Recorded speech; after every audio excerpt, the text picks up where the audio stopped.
കേരളത്തിൽ വിവിധ സാമൂഹ്യ സുരക്ഷാ പെൻഷനുകൾ ലഭിക്കുന്നവർക്കും വിവിധ ക്ഷേമനിധി ബോർഡ് പെൻഷനുകൾ ലഭിക്കുന്നവർക്കും ധനമന്ത്രി കെ.എൻ. ബാലഗോപാൽ പ്രഖ്യാപിച്ചിരുന്ന 2 മാസത്തെ ക്ഷേമ പെൻഷൻ തുകയായ 3200 രൂപയുടെ വിതരണം സജീവമായി നടന്നുകൊണ്ടിരിക്കുകയാണ്. മെയ് മാസത്തിലെ പെൻഷൻ തുകയായ 1600 രൂപയോടൊപ്പം ഒരു ഗഡു കുടിശ്ശിക തുക കൂടി ചേർത്താണ് 3200 രൂപ വീതം ഇപ്പോൾ പെൻഷൻ നൽകിക്കൊണ്ടിരിക്കുന്നത്. ഇന്നലെ സംസ്ഥാനത്ത് പെൻഷൻ വിതരണം തുടങ്ങിയെന്ന് ചാനലിലൂടെ അറിയിച്ചപ്പോൾ പലരും പെൻഷൻ തുക വന്നില്ല എന്ന് കമന്റ് ചെയ്തിരുന്നു. ധനവകുപ്പ് തന്നെ ഇക്കാര്യത്തിൽ ഇപ്പോൾ വ്യക്തത വരുത്തിയിട്ടുണ്ട്. സംസ്ഥാനത്തെ 62 ലക്ഷത്തോളം വരുന്ന ക്ഷേമ പെൻഷൻകാരിൽ 20 ലക്ഷത്തോളം പേർക്കാണ് വിതരണം ആരംഭിച്ച് ദിവസങ്ങൾ കഴിഞ്ഞിട്ടും പെൻഷൻ ലഭിക്കാതിരിക്കുന്നത്. ബാങ്ക് വഴി ക്ഷേമ പെൻഷൻ കൈപ്പറ്റുന്നവർക്കാണ് പണം ലഭിക്കുന്നതിൽ തടസ്സം നേരിട്ടത്.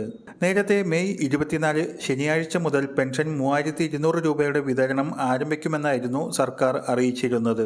സഹകരണ ബാങ്ക് ജീവനക്കാർ വഴി പെൻഷൻ വീട്ടിലെത്തിക്കുന്നതിന് കാലതാമസം ഉണ്ടായിട്ടില്ലെന്നും ഇന്നലെ വീടുകളിലേക്കുള്ള വിതരണം സജീവമായിരുന്നെന്നും ധനവകുപ്പ് വ്യക്തമാക്കി.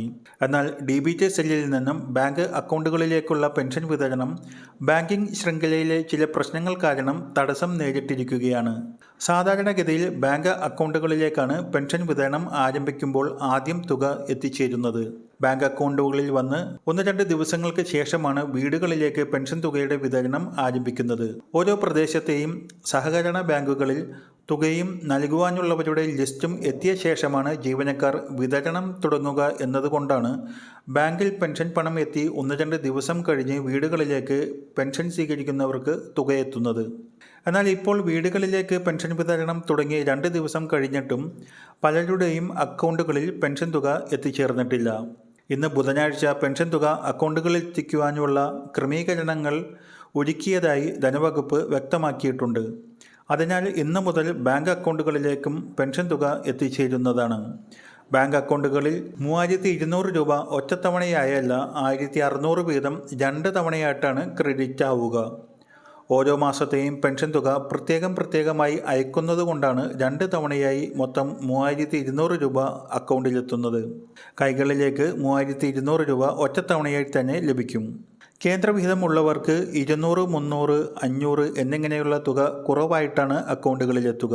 2 മാസത്തെ തുകയാണ് വരുന്നത് എന്നതുകൊണ്ട് 400 മുതൽ 1000 രൂപ വരെ ഇത്തരക്കാർക്ക് കുറവുണ്ടാകും. ഏതാനും ദിവസങ്ങൾ കഴിഞ്ഞ് പ്രത്യേകമായി ഈ കേന്ദ്രവിഹിത തുക അവരുടെ അക്കൗണ്ടുകളിൽ എത്തുകയും ചെയ്യും. മെയ് 24 മുതൽ ജൂൺ 5 വരെയാണ് 3200 രൂപയുടെ പെൻഷൻ വിതരണം സംസ്ഥാനത്ത് നടക്കുക. ഇന്നലെയും ഇന്നുമൊക്കെ പെൻഷൻ തുക വരാത്തവർക്ക് നാളെ മുതലും പെൻഷൻ വിതരണം ഉണ്ട്. ജൂൺ 5 വരെ എല്ലാ ദിവസവും പെൻഷൻ വിതരണം ഉണ്ടാകുന്നതാണ്. വരും ദിവസങ്ങളിലെ പെൻഷൻ അറിയിപ്പുകൾക്കായി ചാനൽ സബ്സ്ക്രൈബ് ചെയ്ത് ഉപയോഗിക്കുക.